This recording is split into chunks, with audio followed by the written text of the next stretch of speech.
Mateo 27. Vamos a estar leyendo ahí del versículo 15 al 31, son varios versículos.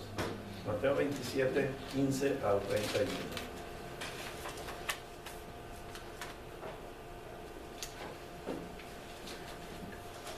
Creo que por mucho tiempo hemos escuchado y sabemos, ¿verdad?, lo que Jesucristo hizo por nosotros. Y el énfasis se pone en la cruz, y es una gran realidad. Pero no sé si se ha preguntado verdaderamente por qué una corona de espinas. ¿Por qué una corona de espinas? Y eso es lo que quiero desarrollar. El tema es una corona de espinas. Mateo 27, 15 al 31. ¿Por qué una corona de espinas? ¿De qué? ¿De qué verdaderamente nos habla una corona de espinas? ¿Sí? Es lo que vamos a ver aquí en la escritura. Si pueden leer conmigo, es el Mateo 27, empezando el versículo 15 al 31. Dice, versículo 15, 27, 15. Ahora bien, en cada fiesta, el gobernador acostumbraba a soltar un preso al pueblo, el que ellos quisieran. Y tenían entonces un preso famoso llamado Barrabás. Por lo cual, cuando ellos se reunieron, Pilato les dijo: ¿a quién queréis que os suelte? ¿A Barrabás o a Jesús llamado el Cristo? Porque él sabía que le habían entregado por envidia. Y estando él sentado en el tribunal, su mujer le mandó aviso diciendo: no tengas nada que ver con ese justo, porque hoy he sufrido mucho en sueños por causa de él. Pero los principales sacerdotes y los ancianos persuadieron a las multitudes de que pidieran a Barrabás y que dieran muerte a Jesús. Y respondiendo el gobernador les dijo: ¿a cuál de los dos queréis que os suelte? Y ellos respondieron: a Barrabás. Pilato les dijo: ¿qué haré entonces con Jesús llamado el Cristo? Todos dijeron: sea crucificado. Y Pilato dijo: ¿por qué? ¿Qué mal ha hecho? Pero ellas gritaban aún más diciendo: sea crucificado. Y viendo Pilato que no conseguía nada, sino que más bien se estaba formando un tumulto, tomó agua y se lavó las manos delante de la multitud diciendo: soy inocente de la sangre de este justo, allá vosotros. Y respondiendo todo el pueblo dijo: caiga su sangre sobre nosotros y sobre nuestros hijos. Entonces le soltó a Barrabás, pero a Jesús, después de hacerle azotar, le entregó para que fuera crucificado. 27. Entonces los soldados del gobernador llevaron a Jesús al pretorio y reunieron alrededor de él a toda la corte romana, y desnudándole, le pusieron encima un manto escarlata, y tejiendo una corona de espinas, se la pusieron sobre su cabeza, y una caña en su mano derecha, y arrodillándose delante de él, le hacían burla, diciendo: salve, rey de los judíos. Y escupiéndole, tomaban la caña y le golpeaban en la cabeza. Después de haberse burlado de él, le quitaron el manto, le pusieron sus ropas y le llevaron para crucificarle. El Señor Jesús fue coronado con espinas, ¿verdad?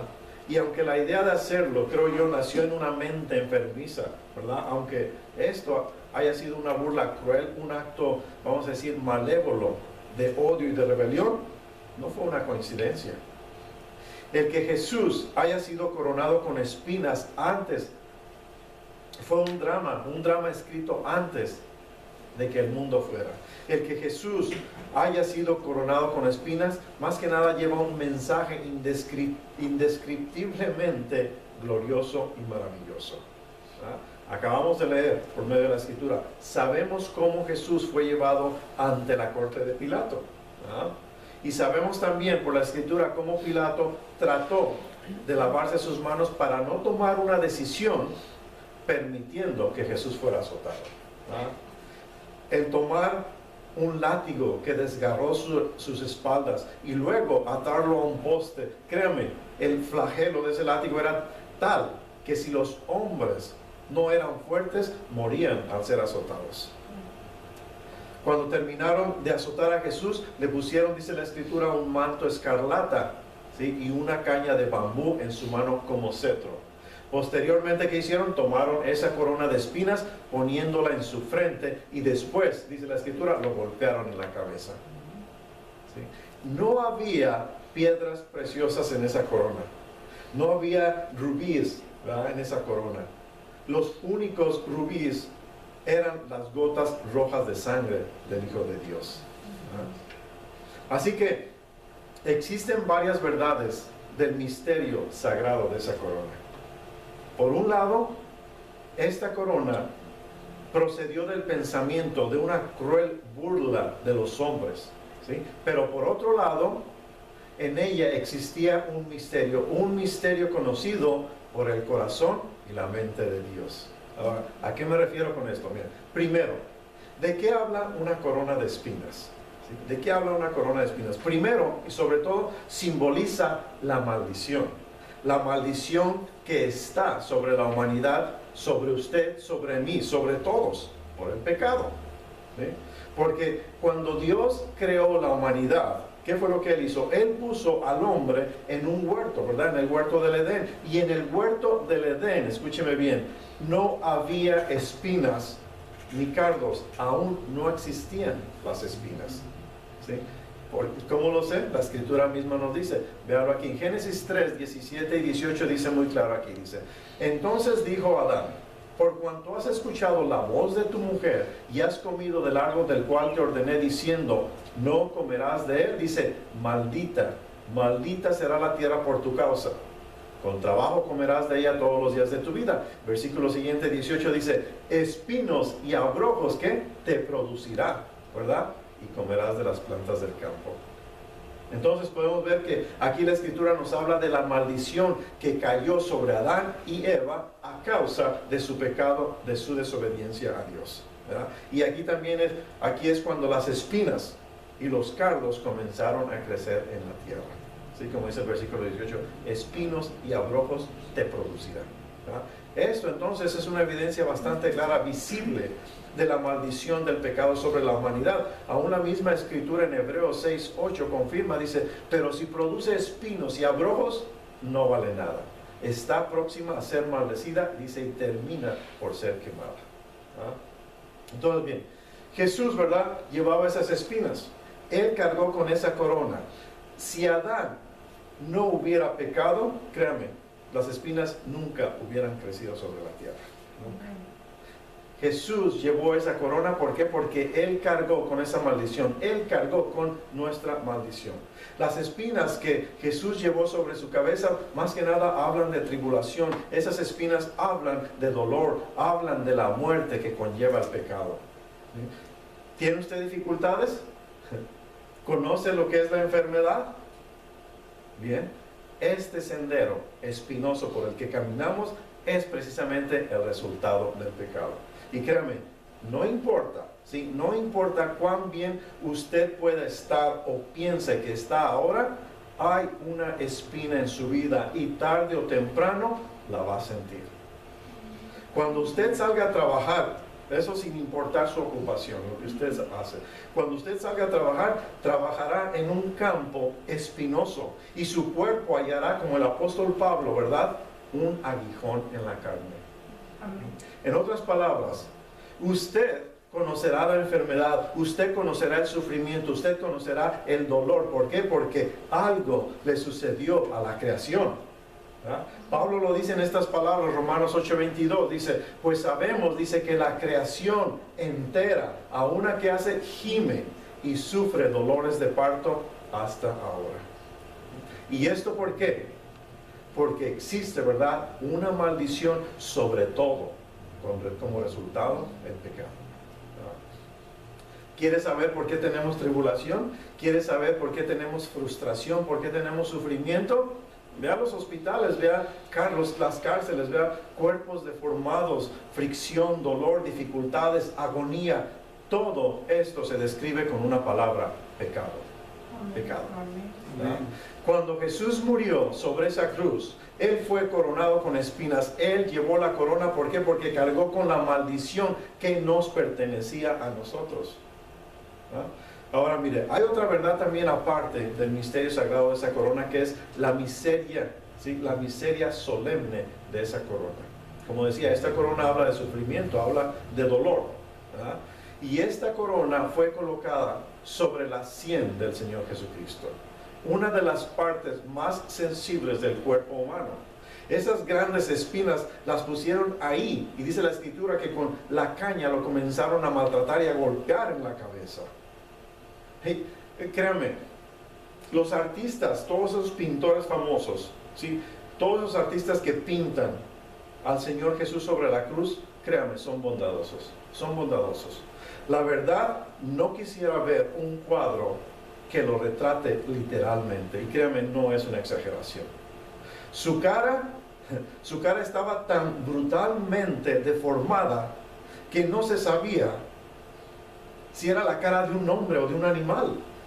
La escritura es muy clara en Isaías 52:14, dice: de la manera que muchos se asombraron de ti, pueblo mío, dice, así fue que desfigurado la apariencia más que la de cualquier hombre, dice, y su aspecto más que el de los hijos de los hombres. Su cara estaba brutalmente deformada. Recuerde, los soldados con sus manos desgarraron su cara. ¿Se puede usted imaginar eso? Con sus puños golpearon su rostro hasta sangrarlo. Y su sangre inclusive se mezclaba con las asquerosas escupidas de los soldados. Tomaron la caña y lo golpearon. Usted, creo yo, no hubiera querido presenciar eso. La escritura indica que no era reconocible. Los azotes que Jesús recibió de los romanos hicieron esto. ¿Por qué? Porque los látigos, ¿sí?, estaban diseñados de tal forma que destrozaban los músculos del cuerpo, inclusive hasta el punto de causar la muerte.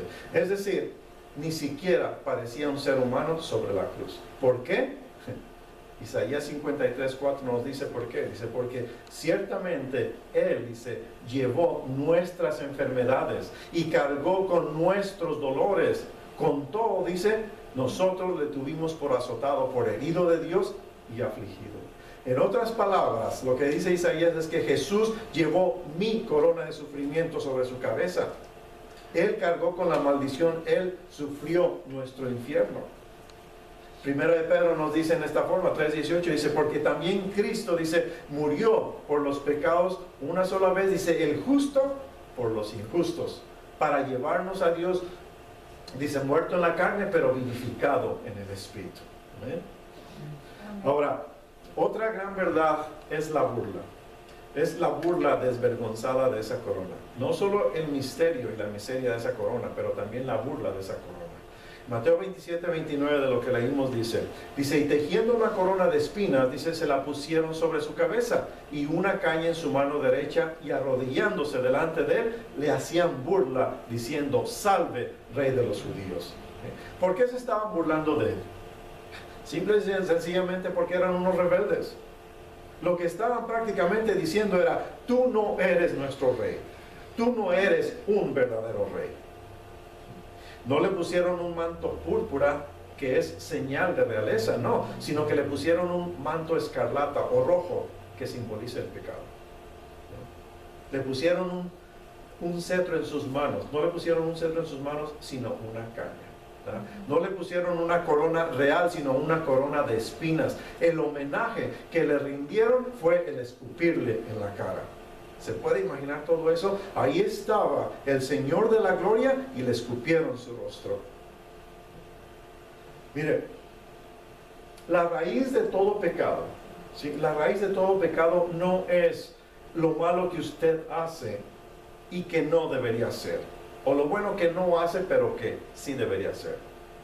El pecado rehúsa, el pecado se niega a arrodillarse, a humillarse ante el verdadero rey. Eso es lo que hace el pecado. ¿Sabe usted lo que es el pecado? El pecado es rebelión. El pecado es rebelión, es como les he dicho antes, es como poner su puño firme, desafiante contra el mismo rostro de Dios. Eso es el pecado.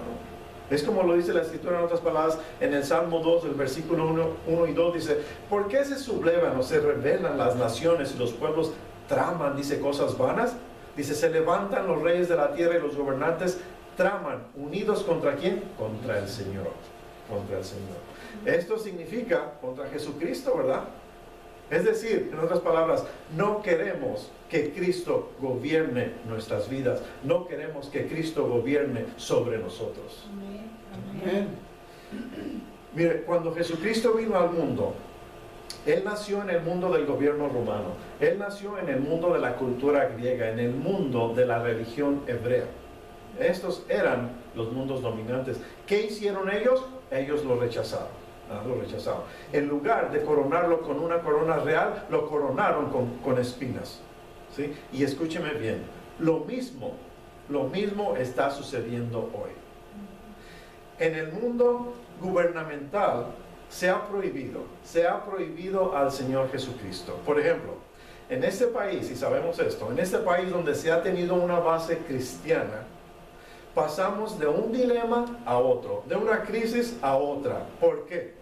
Simple y sencillamente porque hemos cerrado la puerta, dejando afuera al único que puede resolver este caos. Amén. Amén.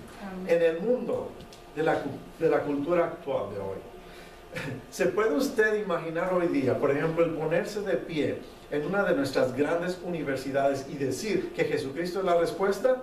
No. Pero eso sí, en lugar de todo eso, damos lugar al humanismo, damos lugar a la blasfemia, damos lugar a la fornicación, damos lugar para el adulterio, hay lugar para el homosexualismo, pero no hay lugar para el Señor Jesucristo. Amén. La cultura de nuestra actualidad ha caído tan bajo o más bajo que la dignidad misma de las bestias salvajes. En el mundo religioso de hoy ya no nos inclinamos o ya no inclinamos nuestras rodillas ante Jesucristo. Y dígame si no, muchas iglesias hoy día vienen a ser solo un club social, las cuales han dejado afuera al Señor Jesucristo coronado con espinas. Pregúntese usted mismo, lo que conoce, ¿cuántas iglesias en realidad hoy aún predican la Biblia, la sangre y la esperanza bendita de la segunda venida de nuestro Señor Jesucristo y Salvador? ¿Sí? ¿Cuántas? Pero eso sí, muchos dicen, pero por lo menos somos religiosos. Déjeme recordarle que fue una muchedumbre religiosa la que crucificó al Señor Jesucristo. Amén. El domingo pasado mencionaba que la mayoría de la gente en el mundo no necesita religión, necesita convertirse de su religión a Jesucristo.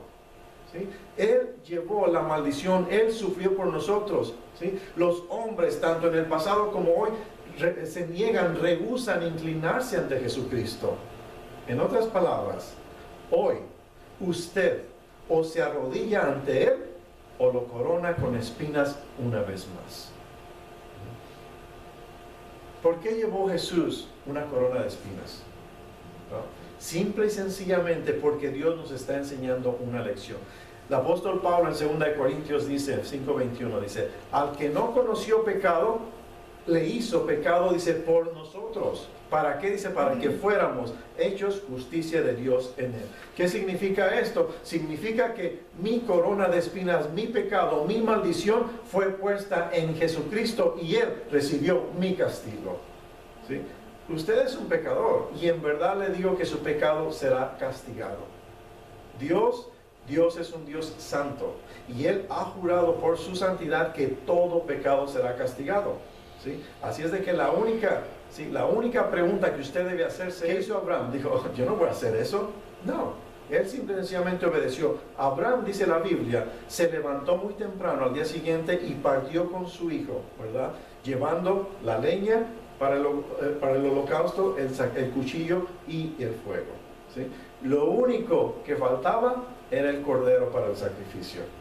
Por lo cual, ¿verdad? Lógicamente su hijo Isaac le preguntó a Abraham, Padre, he aquí el fuego, he aquí la leña, pero ¿dónde está el cordero para el sacrificio? Y Abraham respondió a su hijo, Dios proveerá para sí el cordero para el sacrificio. ¿Qué hizo Abraham? Abraham llegó a Moría, edificó el altar para el sacrificio, arregló la leña, ató a su hijo y extendió su mano con el cuchillo, ¿verdad?, para sacrificar a su hijo, pero en ese momento el ángel del Señor le dijo, no extiendas tu mano contra el muchacho, ni le hagas nada. Entonces Abraham alzó los ojos y vio un carnero, lo tomó y lo ofreció en sacrificio en lugar de su hijo. ¿Sí? Este sacrificio prefigura el de Cristo por el mundo. En otras palabras, Dios mismo que hizo, proveyó el cordero para el sacrificio, Jesús. el Cordero que quita el pecado del mundo. Amén. Amén. Así fue. Regresando al tema que estamos viendo en Mateo, dice, Mateo 27, 24 al 26 dice, y viendo Pilato que no conseguía nada, sino que más bien se estaba formando un tumulto, tomó agua, dice, y se lavó las manos delante de la multitud, diciendo, soy inocente de la sangre de este justo, allá vosotros. 25. Y respondiendo todo el pueblo dijo, caiga su sangre sobre nosotros y sobre nuestros hijos. Entonces les soltó a Barrabás, pero a Jesús, después de hacerle azotar, le entregó para que fuera crucificado. Mire, el castigo físico administrado por Pilato fue simplemente, podemos decir, el comienzo de una larga lista de torturas físicas y emocionales que finalmente culminarían en la muerte de Jesús. Tanto judíos como gentiles participaron en su asesinato, ¿sí? Decididos, determinados a verlo morir de la manera más agonizante posible hasta crucificarle, ¿verdad? Por cierto, que la crucifixión era una forma muy repugnante para los judíos, ya que era considerada una maldición. Pero esto es lo curioso, lo que era tan despreciable para ellos se convirtió en el instrumento de salvación para la humanidad, ¿verdad? Eran precisamente los principales sacerdotes de Israel, los burlones alrededor de la cruz. Tenían ellos que ver con todo lo relacionado con la religión, pero nada que ver con Dios. Por lo tanto, ¿verdad?, llevaron la mayor culpa de cuánto participaron en la humillación de Cristo, ¿sí? Aunque ellos afirmaban ser voceros de Dios, en realidad eran hijos de Satanás. Jesús no injuriaba a quienes lo injuriaban. En su lugar, sus únicas palabras contra sus hostigadores mientras colgaba de la cruz fueron un tierno ruego a Dios pidiendo misericordia a favor de ellos. Lucas 23, 34 dice, y Jesús decía cuando estaba colgado en la cruz, Padre, perdónalos porque no saben lo que hacen. Amén. Él había ido a la cruz voluntariamente y en humilde obediencia a Dios a morir por los pecados de otros, por los pecados de nosotros. Y aunque el abuso, la tortura que los hombres amontonaron sobre él fueron sufrimientos, ¿verdad? Sufrimientos que van más allá de nuestra capacidad para comprenderla, estos, créanme, no eran nada comparados con la ira de Dios en contra del pecado que él llevó por nosotros, ¿sí? Por eso Pablo lo dice en 2 Corintios 5:21, dice, al que no conoció pecado, por nosotros, dice, por nosotros lo hizo pecado, ¿sí? Él fue la propiciación por nuestros pecados, y no solamente por los nuestros, sino también por los del mundo entero. Y cuando la Escritura habla de propiciación, se refiere a una ofrenda hecha para satisfacer la ira de Dios. En otras palabras, la muerte de Cristo fue una satisfacción ofrecida a Dios en representación de aquellos a quienes Él redimió. Dios el Padre vio el fruto de la aflicción del alma de su Hijo y quedó satisfecho. ¿Por qué? Porque Cristo hizo la propiciación cuando derramó su sangre. Su muerte no fue una simple satisfacción de la justicia pública, ni fue tampoco un rescate pagado a Satanás, no. Cuando Cristo rescató a los elegidos del pecado, el precio del rescate fue pagado a Dios, ¿sí?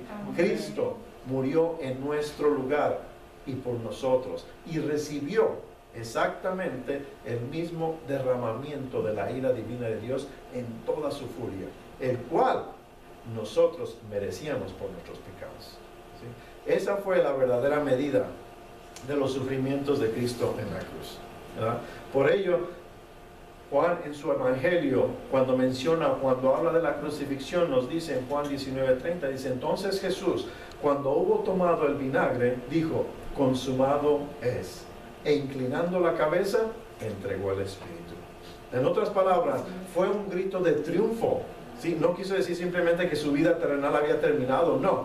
Quiso decir que la obra que el Padre, ¿verdad?, le había dado para que hiciera, ya estaba concluida, terminada. Mientras colgaba en la cruz, con toda la apariencia de una víctima, pero no obstante, era el triunfo, ¿sí?, el triunfo más grande de toda la historia del universo. La obra expiatoria de Cristo estaba consumada, ¿sí? La redención por los pecadores estaba completa y Él salió triunfante, ¿eh? Cristo, ¿verdad?, había cumplido en lugar de los pecadores todo lo que la ley de Dios requería de ellos. La justicia de Dios había sido entonces satisfecha, el rescate por el pecado había sido totalmente pagado para siempre. ¿Sí? Ahora entonces todo lo que faltaba era que Cristo muriera. ¿Para qué? Para que pudiera resucitar de los muertos. Y ese es el por qué nada puede añadirse a la obra salvadora de Cristo. O sea, ningún rito religioso, ¿sí?, o tradición religiosa, ni la penitencia, ni ninguna otra obra humana necesita añadirse para hacer la obra de Cristo eficaz o efectiva. Ninguna obra humana podría aumentar o mejorar, ¿sí?, la expiación que Él pagó en la cruz. Cristo murió como ningún otro hombre jamás había muerto. Y nadie le quitó la vida a Cristo. Él la dio voluntariamente por todos aquellos a quienes amó. Y es lo que nos dice Juan 10, 17 y 18. Dice, por eso el Padre me ama, dice, porque yo doy mi vida para tomarla de nuevo. Y enfatiza, dice, nadie me la quita, sino que yo la doy de mi propia voluntad. Tengo autoridad para darla y tengo autoridad para tomarla de nuevo. ¿Verdad? Cristo estaba muerto, pero la muerte no había triunfado sobre Él. Y el primer día de la semana, Él se levantaría triunfante del sepulcro y se mostraría a sí mismo a cientos de testigos. ¿Sí? No solo hizo expiación por el pecado, sino que al hacerlo demostró su dominio sobre la muerte. Amén. Así que la resurrección, ¿verdad?, de Cristo fue un sello divino de aprobación por el rescate que compró a través de su muerte. ¿Sí? Por esa razón, la predicación de la iglesia primitiva se centraba tanto en la muerte de Cristo como en su resurrección. Y Pablo lo dice en Romanos 6:5, dice, porque si hemos sido unidos a Él en la semejanza de su muerte, dice, ciertamente lo seremos también en la semejanza de su resurrección. ¿Verdad? Y debido a la muerte que murió sufriendo la penalidad del pecado en nuestro lugar, entonces ahora nos hacemos partícipes con Él también de su resurrección. Ese es el punto principal aquí en este versículo. ¿Ah? Así que en resumen, la muerte de Cristo, sin la más leve duda, ¿verdad?, es el acontecimiento más importante en la historia de la humanidad. Este es el punto focal de la fe cristiana y será nuestro refugio en el juicio final. ¿Ah? ¿Por qué? Porque todas nuestras esperanzas más preciosas nacen de la cruz de Cristo y por lo tanto, ¿verdad?, nuestros pensamientos más elevados deben estar arraigados, aferrados ahí. Ese es el por qué Jesucristo, ya crucificado, continúa siendo hasta hoy día el corazón, el alma del mensaje del Evangelio de salvación. Amén. No está muerto, pues ha resucitado. Amén. Póngase de pie, por favor.